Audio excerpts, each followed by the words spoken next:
29장에 있는 그 제사장 옷에 대해서 살펴보겠습니다. 오늘은 그 제사장 옷을 살펴보기 전에 그 옷에 대해서 성경의 전반적인 그 여러 부분들을 같이 한번 생각해 보도록 하겠습니다. 우리 인간이 살아가는 데 있어서 정말 중요한 세 가지가 있습니다. 그것이 없으면은 뭐 있어도 되고 없어도 되는 것이 아니라 반드시 있어야 되는 그 세 가지가 뭘까요? 예? 예, 맞습니다. 의식주입니다. 그 의식주에서 왜 의식주라고 했을까? 제가 생각할 때는 식이 먼저 나와야 되는데 식의주라고 하든지 의자가 옷의자죠, 그죠? 그러니까 옷이 제일 먼저 나와요. 그러니까 뭐 별 이제 의미는 없다고 생각할지 모르지만 우리가 살아가는 데 있어서 이 옷 입는 것과 먹는 것과 집은 반드시 있어야 되고, 만약에 이것이 없으면은 참 살기가 살 수가 없지 않나 싶습니다. 동물들이야 뭐 옷이 없어도 살아가고 집이 없어도 살아가지만 또 우리 사람들 중에서 노숙자가 있어가지고 홈리스들이 그냥 뭐 길거리 자기도 하는데 잘못하다가 얼어 죽기도 하고, 또 너무 더워서 뭐 또 더워서도 또 살 수 없고, 그렇기 때문에 그 집도 반드시 필요하고, 또 먹는 것은 뭐 두말할 필요가 없죠. 먹지 못하면 죽는 거죠. 그리고 옷은 입지 않아도 되지 않는가. 뭐 사실 이제 전 세계 여러 나라 200개가 넘는 나라가 있는데 나라마다 문화가 다 있어요. 그래서 뭐 일본이나 독일은 남녀 혼탕이 있어요. 뭐 그리고 뭐 터키 같은 나라는 목욕탕이 있는데 옷을 입고 들어갑니다. 그러니까 옷을 입고 들어가지 옷을 벗고 들어가질 않는 거예요. 그러니까 이제 우리나라하고 또 다르죠, 그죠? 그렇게 이제 상당히 이제 그 옷을 이제 입는다는 것에 대해서 한번 이제 생각을 해보면은 처음에 하나님이 우리 인간을 만드셨을 때 이 육체는 정말 아름답고 그리고 정말 신묘막측하다. 하나님은 우리 육체를 너무나 놀랍게 창조하셨어요.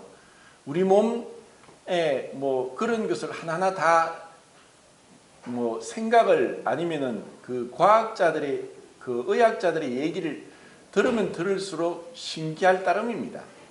근데 그런 이제 육체를 창조하시는데, 그런데 언제 우리가 부끄러움이 왔냐 하면은 죄를 범하고 나서 선악을 알게 하는 그 나무의 실과를 먹고 나서 두 사람만 있었는데, 그 아담과 그 여자가 부부로 있었는데도 그들이 부끄러움을 알았다는 겁니다. 그전에는 분명히 옷에 대해서 생각지도 않았고 필요하지도 않았습니다. 그런데 죄가 들어오고 나서 그들이 부끄러움을 알았다는 것입니다.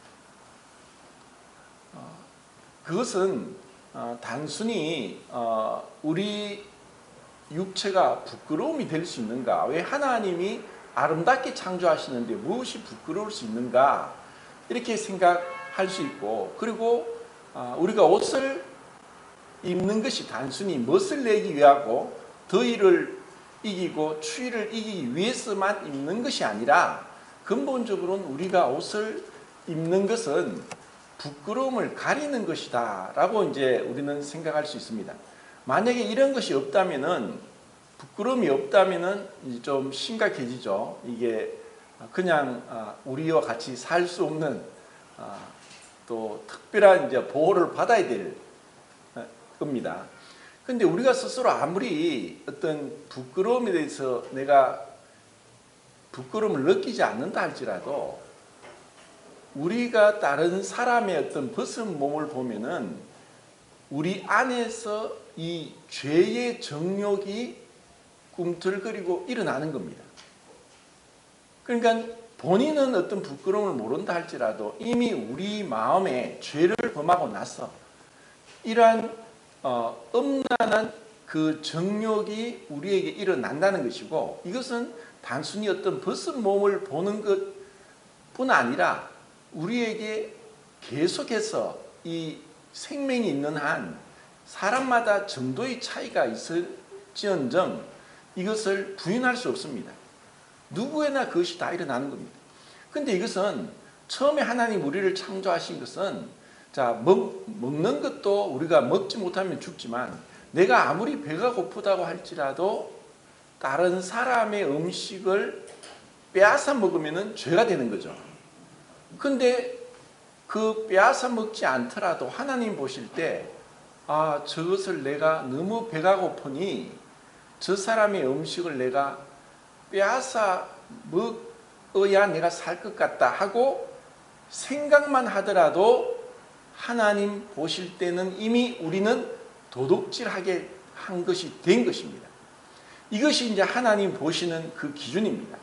그러니까 다른 사람들의 어떤 벗은 몸을 볼 때 내가 어떠한 행동을 하지 않았다 할지라도 내 마음에 이미 이 음란한 마음이 일어났다는 것을 우리는 부인할 수 없고, 그랬을 때 이미 하나님 보실 때 우리는 간음한 자가 됐다는 것입니다.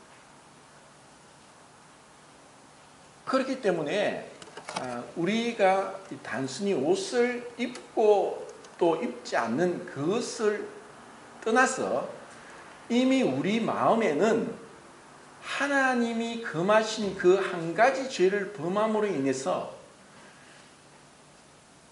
도저히 어떤 억제할 수 없는, 그냥 계속 마치 뛰어다니는 용수철이 막 튀듯이 우리 마음에 이 숨기고자 하고 그렇지 않은 척 감추려고 할지라도 우리 안에는 이와 같은 욕망들이 절제할 수 없이 튀어나오는 겁니다. 그래서 우리에게 어떤 교육이 필요하고 또 이런 어떤 다른 사람들과의 관계에서 예의 범절도 필요하고, 이런 어떤 사회생활을 통해서 우리를 이것을 억제하고 잠시 이것을 누그러뜨릴 뿐이지, 교양이 있든가 지식이 많든가 돈이 많든가 명예와 권력이 있든가 상관이 없이 이미 우리 모든 사람에게는, 나에게도 그것이 있다면 다른 사람에게도 그런 것이 있고, 또 내가 어떤 특별하게 큰 어떤 비도덕적인 탈선을 행하고 그런 죄를 범하지 않았다 할지라도 우리에게 그와 같은 넘지 말아야 될 그 생각의 범위를 뛰어넘어서서 상상도 하고 생각도 하고 그런 생각을 떨쳐버리려고 할지라도 또 어느새 다시 튀어나오고 하는 그런 가운데 우리는 살고 있다는 것입니다.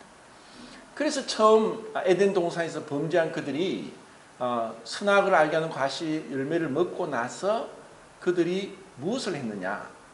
무화과 나무 잎사귀로 가리는 겁니다. 그들이 이제 그렇게 하니까 처음에는 이제 가려지는 것 같지만 시간이 지나면 잎이 말라서 또 다시 그 무화과 나무 잎을 가지고 가려야 됐던 것입니다. 이것은 계속적으로 반복되는 것입니다. 이 무화과 나무 잎이 상징하는 것이 무엇일까? 그것은 종교고 인간의 도덕이고 그리고 인간의 교육이고 또 인간의 어떤 에티켓이라고 하는 예의 범절입니다. 이것으로서 어떤 아무리 선하게 종교적인 어떤 경건함으로 우리가 우리 자신을 포장하고 내 마음속에 일어나고 있는 끊임없이 마치 튀어나오는 이런 정욕들을 이기고자 할지라도 그런 종교적인 행위로 또 우리의 도덕적인 어떤 우리의 훈련으로 그리고 교육과 지식과 또 사회적인 어떤 교육으로도 이것은 사람이 볼 때는 잠시 가려지는 것 같지만 하나님 보실 때는 똑같은 것입니다. 비도덕적으로 음란함 가운데 탈선을 하는 자나 그렇지 않고 신사숙녀처럼 그렇게 점장을 빼고 있는 것 같지만 그 마음 속에서 이런 정욕적인 부분들을 정말 주님의 능력으로 절제하지 못하면은 하나님 앞에 똑같이 다 범죄한 자가 된다는 것입니다. 그래서 우리에게 이 몸을 가리는 옷을 입는다는 것은 이 인간의 어떤 노력의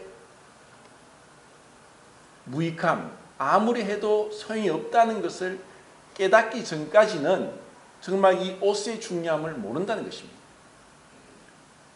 하나님께서 이런 인간에게 그 범죄한 첫사람과 여자에게 주신 것은 가죽옷입니다. 그것이 창세기 3장 21절이죠. 3장 7절은 이제 부끄러워서 무화과 잎으로 이제 치마를 하였더라 했지만 21절에는 이제 가죽옷을 입혔다라고만 딱 말씀하십니다.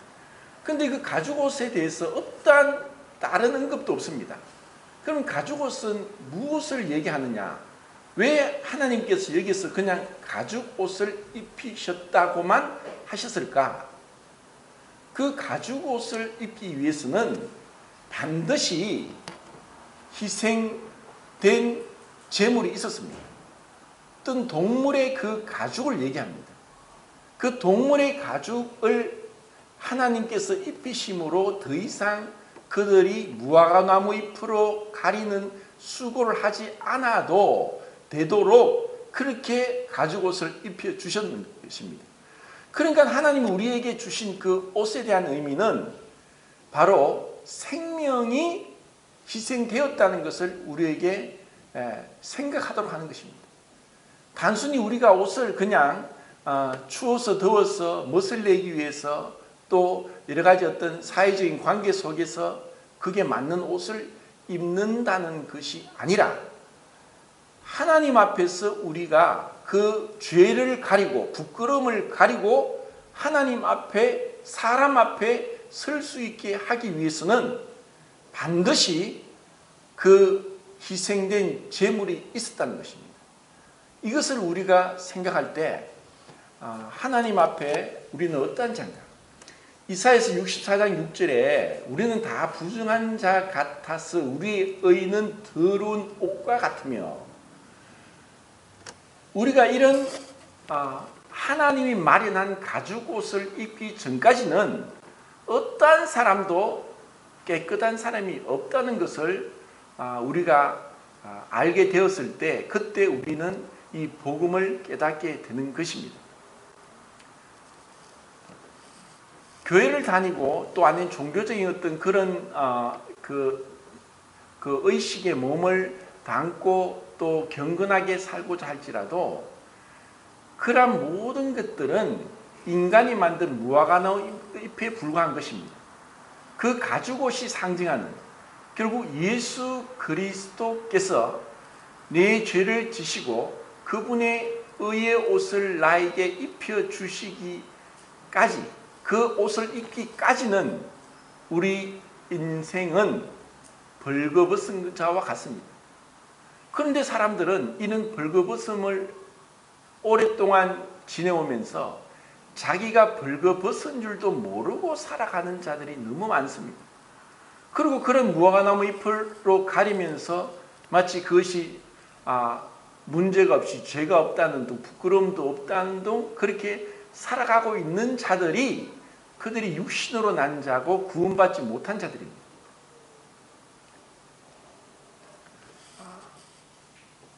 이사야서 61장 10절 말씀이 바로 우리에게 구원의 옷, 의의 옷, 공의의 옷을 입히시고 찬송과 기쁨을 우리에게 주셨다라고 이렇게 말씀을 하면서 우리에게 있어서는 반드시 이 죄를 가리는, 그래서 속죄라는 이 히브리어 단어가 카파, 코페르 이렇게 나오는 단어인데 이것이 원래 뜻은 뭐냐? 덮다는 뜻입니다. 덮다. 그래서 속죄는 결국 덮는데 무엇으로 덮느냐? 바로 희생된 제물의 피가 흘려져서 그 가죽으로 덮는 것이 속죄라는 것을 그 단어에서 얘기하고 있습니다. 그럼 이제 우리는 갈라디아서 3장 27절에 있는 말씀대로 그리스도 예수와 합하여 세례를 받은 자는 그리스도로 옷 입었느니라 하는 말씀을 통해서 예수 그리스도를 믿고 또 그분의 아버지와 아들과 성령의 이름으로 세례를 침례를 받은 자는 이제 예수 그리스도의 옷을 입고 있다는 것입니다. 그래서 우리에게 이 예수 그리스도의 옷보다도 더 우리에게 은혜롭고 영화롭고 감사가 될 것이 없습니다. 이것을 루트는 십자가에서 예수님은 우리의 죄를 가지고 죽으셨고 그분의 의를 우리에게 주셨다. 이것을 이제 정가, 임퓨테이션이라고 해서 그때 위대한 원더풀 익스체인지가 십자가에서 이루어지고 그 십자가 예수 그리스도를 믿을 때 우리에게는 그 의는 우리의 의가 아니라 예수를 믿음으로 말미암는 예수님과 동등한 의로움, 100% 완전한 의로움, 하나님 아들의 의로움. 그래서 그 예수를 믿는 의로 인해서 우리는 우리의 어떤 행위와 상관없이, 우리의 상태와 상관없이 하늘나라에 담대하게 믿음으로 들어갈 수 있다는 것입니다. 이것이 우리에게 주어진 놀라운 구원의 옷, 의의 옷, 예수 그리스도의 옷입니다. 그럼 우리가 이런 옷을 입었다는 것이 이 세상에서 우리가 어떻게 이 옷을 입고 살아가야 되는가 하는 것을 이제 성경에서 계속 말씀하고 있고, 그리고 이런 분명한 이 예수 그리스도의 십자가의 사역으로 이루어진 위대한 그 은혜가 우리에게 주어지기 전까지 구약의 그림자 가운데 있을 때는 이것을 모형으로 계속 하나님께서 보여주셨습니다. 그래서 우리가 지금 받은 이 놀라운 은혜를 이 구약에 있는 말씀을 통해서 더 다른 방향에서 좀 더 그 상징적인 의미에서 이것을 볼 수 있습니다. 자, 그 출애굽기 이제 28장에서 이 옷을 아름답고 영화로운 옷이라고 했고, 35장 19절과 39장 41절에는 정교하게 만든 옷, 그리고 개역에게는 공교하게 만든 옷이라고 말씀하고 있습니다. 이것은 청색, 자색, 홍색, 그리고 가늘게 꼰 배실과 금실 5가지의 색깔의 실로 옷을 만들었고, 그리고 이것을 만든 사람은 유다 지파 브사렐과 단 지파 올리압에게 하나님의 성령을 기름 붓듯 하시면서 충만하게 하셔서 하나님이 주신 그 능력으로 그 아름답고 영화롭고 공교하게 또 정교하게 만든 옷을 입었다고 말씀하고 있습니다. 자, 출애굽기 29장을 한번 보겠습니다. 29장.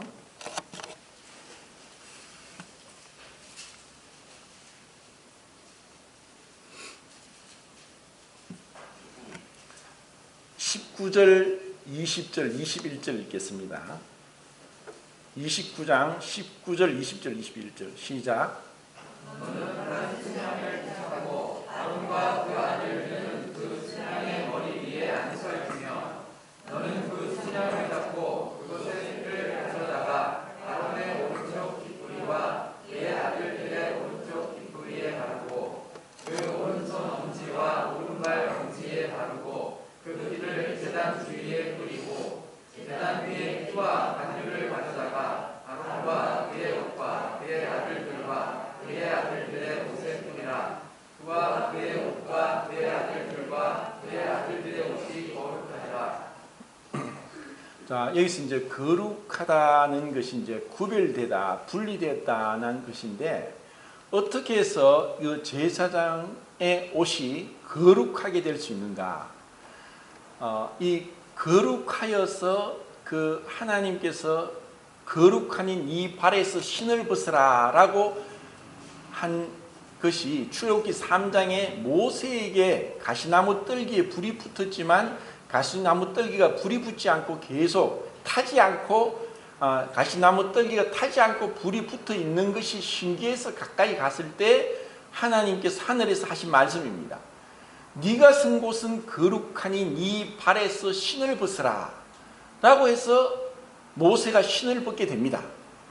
그러니까 그 거룩한 곳에 갔을 때는 신을 벗는 것이 이제 이스라엘 백성들에게 깊게 각인되었게 되었습니다. 그리고 이 성막도 거룩한 막, 그 하나님의 그 황금의 집 성막에서는 제사장들이 신발을 신지 않습니다. 왜냐하면 거룩한 곳이니까.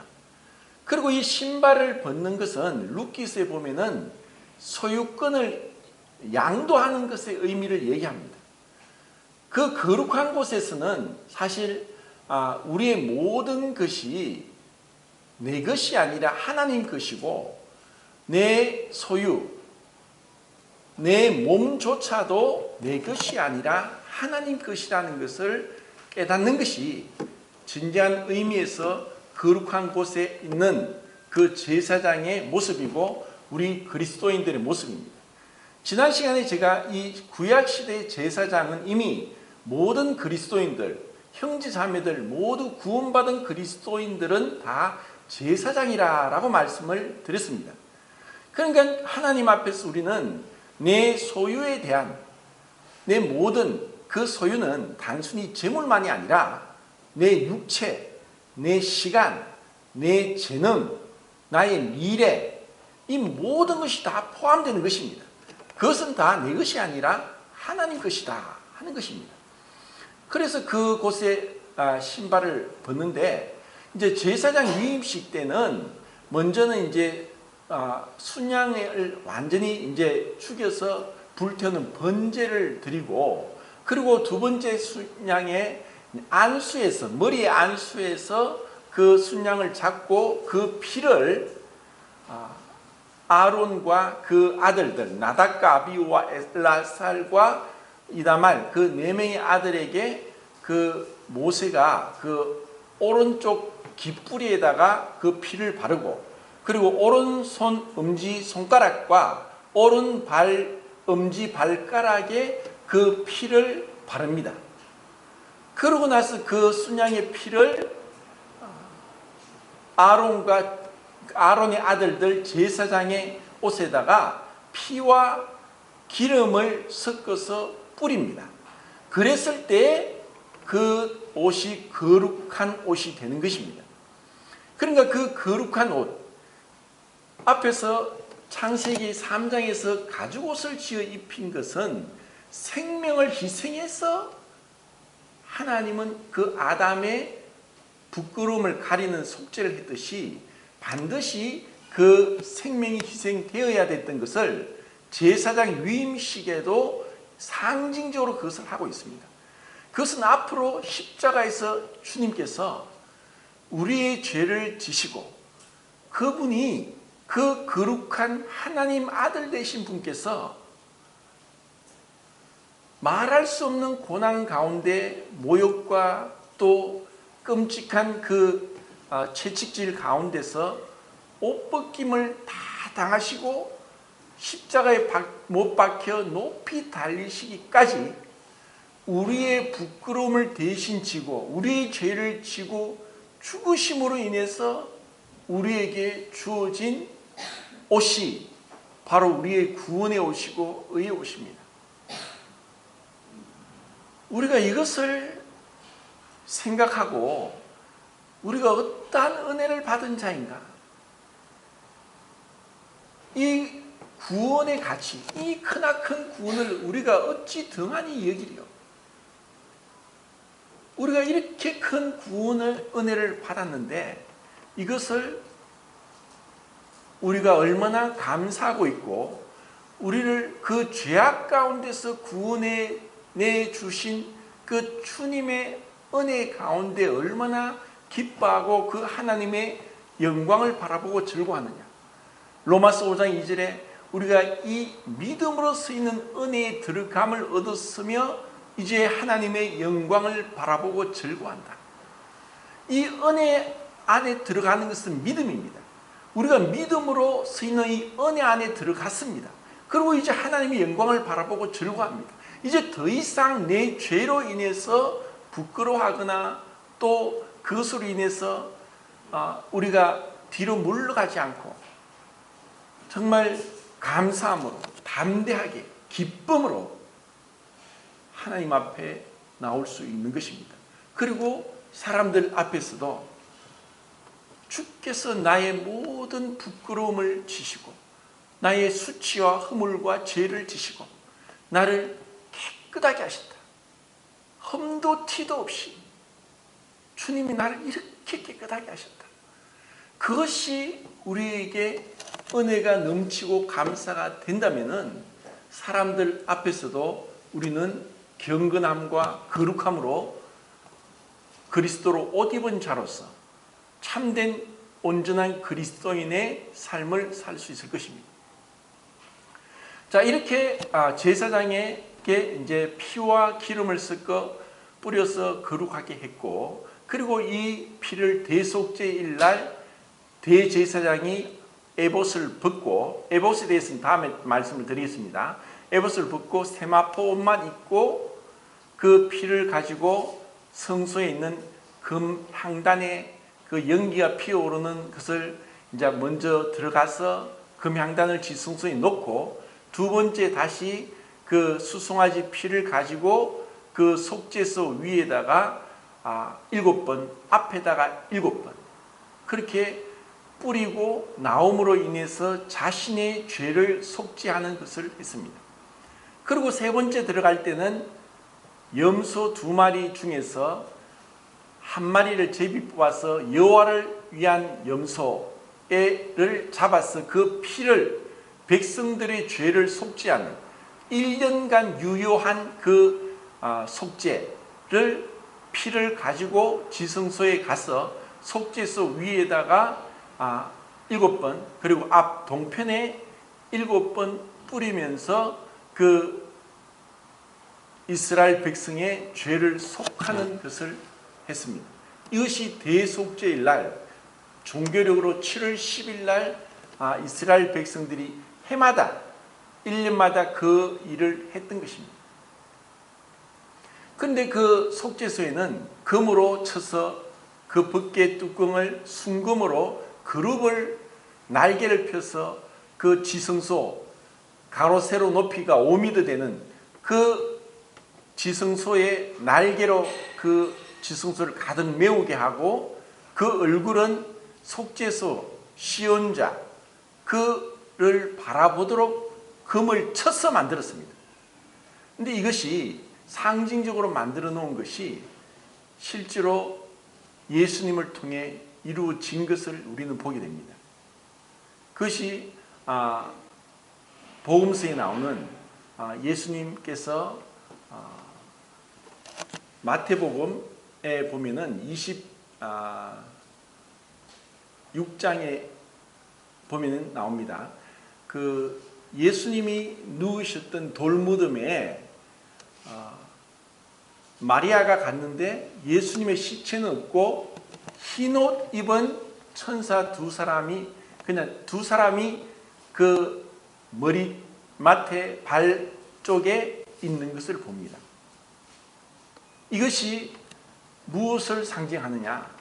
바로 지성소에 있던 속죄소에서 그 그룹을 금으로 쳐서 속죄소를 바라보게 했던 그 그룹이 실제로 그 천사를 상징하고, 그리고 예수님이 누우셨던 장사 지냈던 그곳에 천사가 서로 마주보고 있던 것을 말씀하고 있습니다.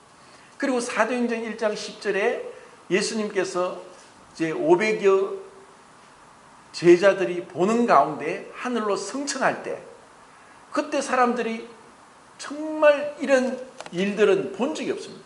구약시대 때 엘리야가 불병거를 타고 하늘로 올라간 것을 본 사람은 몇 명 되지 않았지만, 예수님이 이제 그 500여 제자들이 보는 가운데 하늘로 쫙 올라가시는 거예요. 그들은 그것이 너무나 황홀하고 놀랍고 해서 그걸 바라보고 있는데 두 사람이 서서 너희들이 왜 하늘을 쳐다보고 있느냐. 몇 날이 못 되어서 그 약속하신 것을 받기까지 기다리라. 이것을 그들은 직접 경험하게 된 것입니다. 이제 이 제사장이 입은 그 옷에 대한 놀라운 그 비밀은 이제 앞으로 우리가 입게 될 옷이고 그리고 예수님에게 나타난 옷이라는 것을 볼 수 있습니다. 자, 성경을 한번 찾아보겠습니다. 마태복음 17장 2절 보겠습니다.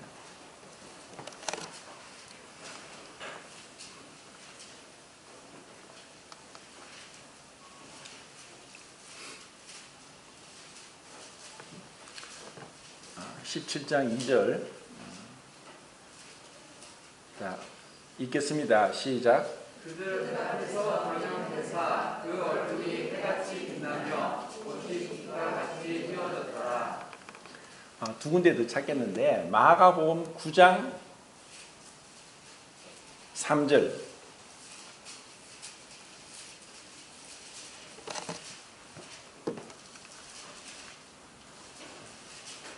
읽겠습니다. 시작. 그 옷이 광채가 나며 세상에서 빨래하는 자가 그렇게 이해할 수 없을 만큼 매우 휘어졌더라. 그리고 누가복음 9장입니다. 누가복음 9장 29절.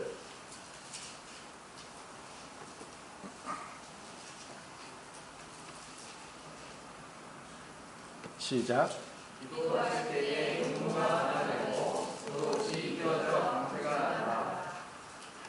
자, 이것은 똑같은 사건인데 마태, 마가, 누가가 약간 다르게 기술했고 또 마태, 마가가 기록한 것보다 누가복음은 조금 더 다르게 기록했습니다. 그 차이가 뭐죠? 이것은 이제 변화산상에서 예수님께서 공생의 기간 중에 딱 한 번 자신의 모습이 완전히 마태는 그 옷이 빛과 같이 휘어졌다 그랬고 마가는 사람이 빨래해도 그렇게 이해할 수 없이 그 옷이 하얗게 되었다 그랬습니다. 그리고 이제 누가도 그렇게 했는데 똑같은 사건에서 마태, 마가가 기록하지 않은 것을 누가가 기록했습니다. 그것이 바로 변화산상에서 주님이 갑자기 변화되어서 모세와 엘리야와 같이 어떤 얘기를 하고 있는 모습을 베드로와 야고보, 요한이 보았습니다. 그런데 누가복음에서는 예수님이 기도하실 때라고 했습니다. 이것이 이제 마태복음과 마가복음에서 없는 것이 누가복음엔 똑같은 사건에서 누가복음에 계속해서 나오는 단어가 예수님께서 기도하실 때, 세례 받으실 때도, 세례 요한에게 침례를 받으실 때도 예수님은 누가복음에서만 기도하실 때라고 했습니다. 그래서 이 보는 관점에서 다르고 누가복음에서 우리에게 가르쳐 주는 것은 인자로서 사람의 아들로서 오신 그분께서 어떻게 쉬지 않고 기도하고 계신가를 우리에게 보여주고 있습니다. 그리고 이런 그 잠시만 동안의 어떤 너무나 황홀한 그 아름다운 옷을 입은 그 예수님, 그리고 모세와 엘리야를 보고도 그들이 누구인지 이미 알아보았다는 것. 그 당시에 사진도 없었고 1400년 전에 살았던 모세와 700년 전에 살았던 엘리야를 사진도 본 적이 없습니다. 그런데 그들이 어떻게 알았느냐?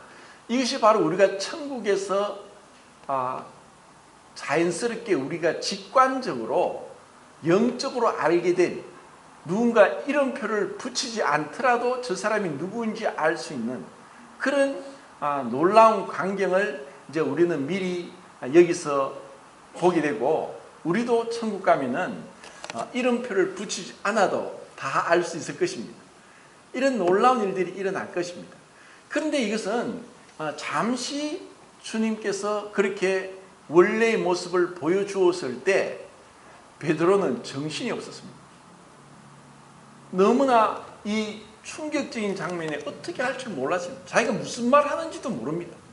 그래서 여기가 좋습니다. 여기다가 우리가 그냥 마치 천국 갈 것도 없이 여기다가 예수님과 모세 엘리야에서 집을 짓고 살자고 하는 그런 얘기를 합니다. 그런데 어떻게 그런 정신이 없는 가운데 예수님을 모세와 엘리야와 동등하게 본다는 것도 잘못된 모습이고 이 불완전한 모습을 여전히 우리는 보게 됩니다. 자, 예수님은 이렇게 원래 그분이 얼마나 영화로운 분인가를 이제 요한계시록에서 사도 요한이 밤모습에 유배되어 있을 때도 그는 이제 이런 모습을 보는 것을 계속 얘기하고 있습니다.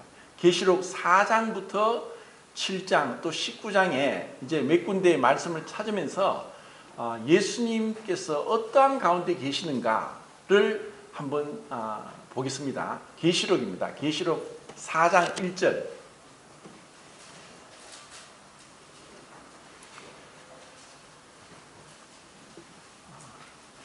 1절 4장 1절 읽겠습니다. 시작.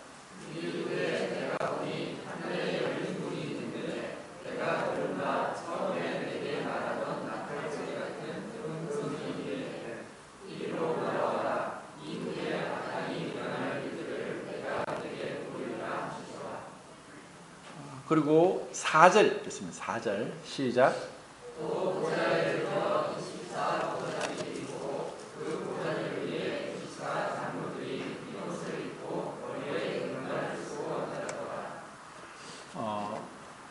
이제 그 사도 요한이 내가 보니 하고 이제 4장과 7장과 또 19장에 이제 계속해서 반복해서 나오는데 그 예수님이 어떻게 계시고 그리고 그곳에 있는 24장로 이것은 이제 보는 성경학자마다 다른데 이것을 이제 어떤 성경학자는 우주의 장로지 이것이 땅에 있는 이스라엘 12지파와 또 이스라엘 12제자를 합친 24장로를 의미하지 않고 우주의 장로, 천사들, 그 수가 만만이요 천천인 수많은 천사들 가운데 장로의 역할을 하는 자들이 아닌가 이렇게 이제 보는 사람도 있는데 뭐 이렇게 보든 저렇게 보든 그 24장로들도 흰옷을 입고 있고 그리고 이 흰옷은 이 세상과 완전히 구별되고 그 모든 부끄러움과 죄가 사라지고 그리고 아름답고 영화롭게 된 그러한 가운데 이 천사들이 또 주님이 계신 것을 이제 볼 수 있습니다. 그리고 이것은 우리로 하여금 우리에게도 이와 같은 아름다움, 정말 우리의 어떤 수치, 허물, 죄, 이 모든 것을 깨끗하게 씻겨내고 하늘에서 이 옷을 입게 될 것을 우리는 소망할 수 있습니다. 이것을 우리가 생각할 때 내가 얼마나 거룩한 자인가. 이것은 은혜로 우리에게 주어진 것이고 이것은 믿음이 적은 자이든 어린 자이든 그리고 연약한 자이든 또 우리가 자주 넘어지던 어떤 그런 자이든 그런 것에 상관하지 않고 단순히 은혜로 예수 그리스도께서 이루어 놓으신 사역을 믿는 자에게 이 모든 거룩한 흰옷을 입게 된다는 것입니다. 이것을 우리가 생각할 때 이것으로 인해서 우리는 하나님 앞에 감사할 수 있고 그리고 이 악한 세상 이 가운데서 우리의 흰옷이 더럽혀지지 않도록 그래서 그 앞에 3장에 보면은 4대 교회에 하나님 말씀하십니다. 이 세상 가운데 이 흰옷을 더럽히지 않고 있는 자에게 놀라운 그 은혜를 주신다. 우리는 이 땅에 그러면 살고 있는 것이 무엇으로? 이미 우리의 신분적으로는 점도 흠도 티도 없는 흰옷을 입고 있습니다. 그런데 우리의 상태에 있어서 이렇게 경건하고 거룩하게 세상과 분리되어 가도록 하는 것이 우리에게 주어진 과제입니다. 그리고 이것은 우리가 비록 부족함이 있다 할지라도 그 나라에 들어갈 때는 완전히 부끄럼 없이 새 옷을 입게 될 것입니다. 분명히 그 앞에 고린도전서 3장 15절에 부끄러운 구원이라고 해서 우리의 죄가 이 땅에서 구원받고 행한 것들이 불타버리고 그리고 우리를 깨끗하게 천국에 들어가게 하실 그 과정이 있지만 그것은 구원을 잃어버린다는 것이 아니라 우리에게 주어진 놀라운 은혜가 완전하고 실패함이 없고 그리고 그것은 우리가 절대로 우리의 연약함으로 인해서 벗겨지지 않는 완전한 의의 옷을 입게 되는 것을 말씀하고 있습니다. 그 뒤에 이제 7장을 보겠습니다. 7장.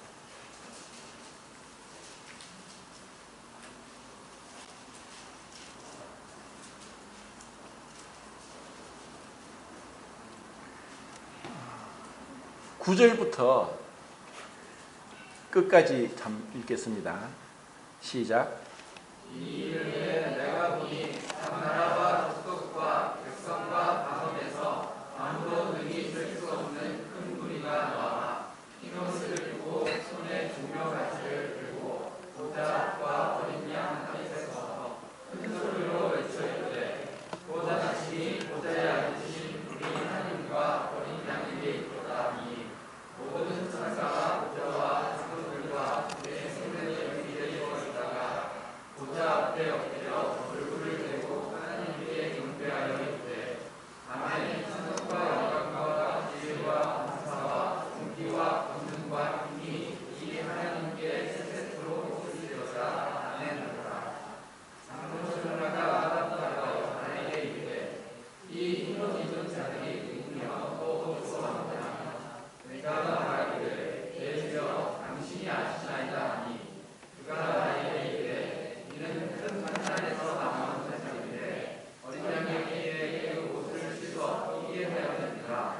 그러므로 그들이 하나님의 보좌 앞에 있고 또 생성에서 밤낮 하나님을 섬기매 보좌에 앉으신 이가 그들 위에 장막을 펼치시니 그들이 다시는 주시지도 아니하며 목마르지도 아니하고 해나 아무 뜨거운 기운에 상하지도 아니하니 이는 보좌 가운데에 계신 어린 양이 그들의 목자가 되사 생명수색으로 인도하시고 하나님께서 그들의 입에서 모든 눈물을 씻어주실 것입니다.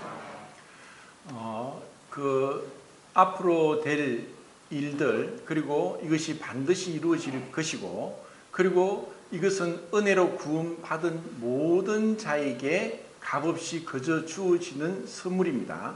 이것을 우리가 소망하고 그리고 이곳에서 우리가 우리를 위해 희생당하신 자기의 생명을 주시기까지 한 그래서 우리를 이렇게 흠도 티도 없이 거룩한 옷을 입게 하시고 천국에서 우리의 모든 눈물을 씻겨주시고 우리의 영원한 목자가 되셔서 우리의 영원한 구원을 은혜로 주신 그분을 어떻게 감사하고 찬양할 것인가. 그리고 이것을 이 땅에서도 그날을 소망하면서 계속해서 믿음으로 주님을 바라보는 것입니다. 주님 외에는 이 세상에 소망이 없습니다. 이 세상이 앞으로 어떻게 될지 얼마나 더 험난한 세상이 올지 그를 아니면 잠시 우리에게 평화가 주어질지 모르지만 지금 우리는 분명히 이 마지막 때 지금 읽은 이 말씀이 곧바로 우리 눈앞에서 실현될 것을 기다리고 있습니다. 그러기에 우리는 믿음, 소망, 사랑 가운데 주님의 오심을 기다리는 겁니다. 그리고 그분을 깊이 묵상하는 것입니다. 그리고 그 주님의 놀라운 은혜 가운데 우리가 어떻게 변화되었는가, 우리를 어떠한 자로 삼아주셨는가, 이것은 이루다 헤아릴 수 없는 축복입니다. 이제 19장에 보면은 19장 한 번만 더 읽고 이제 말씀을 정리하겠습니다. 19장 11절부터 16절까지입니다.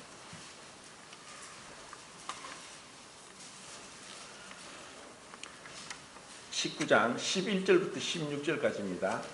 시작. 또 내가 하늘이 열린 것을 보니 보라 빈마와 그것을 탄 자가 있으니 그 이름은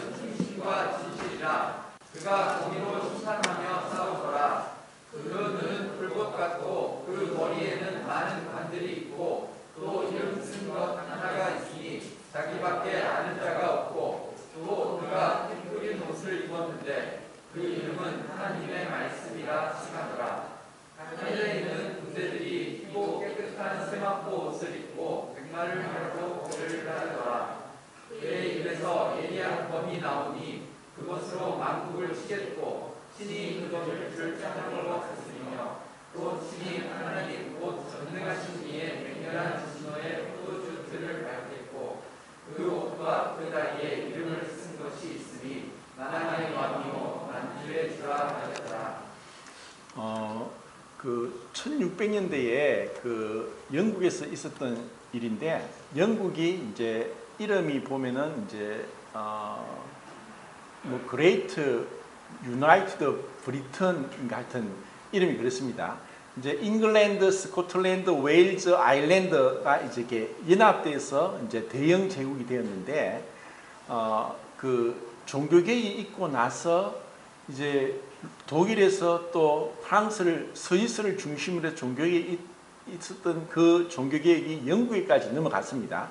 근데 이제 영국에 헨리 8세라는 참 정말 악한 왕이 있었는데, 그 당시에 이제 그 종교개혁도 있었고 또 그 전까지 계속 가톨릭이 지배를 했었는데, 가톨릭의 법에는 이혼을 금지하니까 자기가 이제 이혼을 하고 싶은데 가톨릭 법에 위배되니까 새로운 종교를 만들었는데, 그것이 바로 영국 국교회, 앵글리칸 처치라고 하는 영국 국교회, 우리말로는 성공회입니다.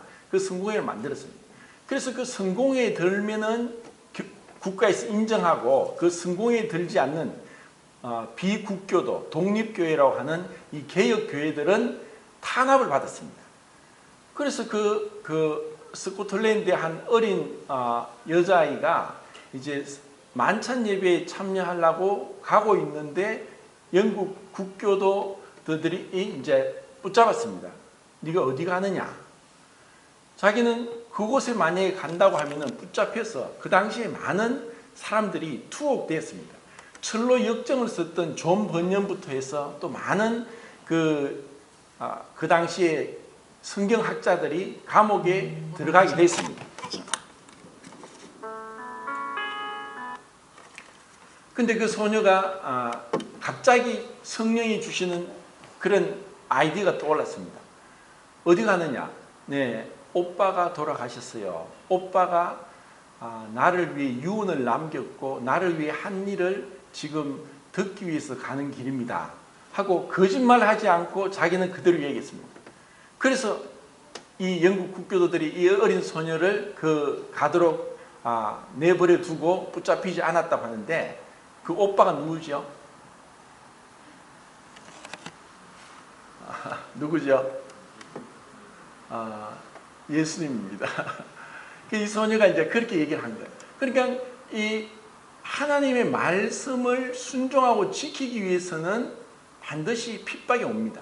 경건하게 살고자 하면 핍박을 받는다. 자, 우리가 읽은 19장에서도 하나님의 말씀, 피 뿌린 옷을 입었는데 그것이 그냥 주어진 것이 아니라 우리에게 옷이 생명을 희생하고 가죽 옷이 입혀졌듯이 우리의 의의 옷은 예수님의 죽으심을 통해서 우리에게 주어진 것입니다. 그리고 우리는 이 악한 세상 가운데 살고 있는데 어떻게 사느냐? 이 아름다운 옷, 의의 옷, 흰 옷을 우리는 깨끗하게 지켜나가는 것이 하나님 앞에 부끄러움 없이 서는 것입니다. 주님의 그 사랑에 보답하고 그 은혜에 보답하는 우리 성도의 삶은 어떻게 하든 작은 것이지만 죄에 대해서, 그리고 그것이 분명히 옳지 않은 것에 있어서는 아니오 하고 단호하게 마음에서부터 끊어버려야 됩니다. 그리고 주님을 붙잡아야 됩니다. 그것이 우리 성도의 삶입니다. 우리가 이렇게 구원의 옷을 입었다, 예수 그리스도 옷을 입고 있다, 나는 죄사함 받고 의로워졌다고 하면서 여전히 죄를 지으면서 양심의 가책도 없이 죄를 짓고 있다면 그것은 자기를 속이는 겁니다. 주님은 결코 속지 않습니다. 구원은 우리의 머리에 있고 우리의 어떤 지식에 있는 것이 아닙니다. 우리의 삶에 있습니다. 삶에 있어서 그 사람이 얼마나 죄를 미워하고 그리고 경건하게 거룩하게 의롭게 살고자 하느냐? 분명히 우리가 넘어지고 실패하고 또 죄가 없다고 말할 수 없지만 허물이 있고 연약함이 있지만 우리는 계속해서 죄를 지을 수 없는 자가 우리 그리스도인입니다. 그리고 우리가 그렇게 넘어졌다 할지라도 회개하고 주님 앞에 나올 때 그 은혜는 또다시 새롭게 시작할 수 있는 기회를 주는 것이 은혜입니다. 우리는 은혜 가운데 있습니다. 법 아래 있지 않고 은혜 가운데 있는데 이 은혜를 남용하고 이 구원의 가치를, 그 위대한 가치를, 이 큰 구원을 등한히 여긴다면은 분명히 그것에 대해서는 하나님께서 우리를 정결케 하는 불같은 구원이 있을 것이라는 것을 생각할 때 이제 더 이상 부끄러움 없이 주님 앞에 온전하게 즐거움으로 설 수 있도록 우리 모든 성도님들이 믿음으로 주님 앞에 나올 수 있기를 바랍니다.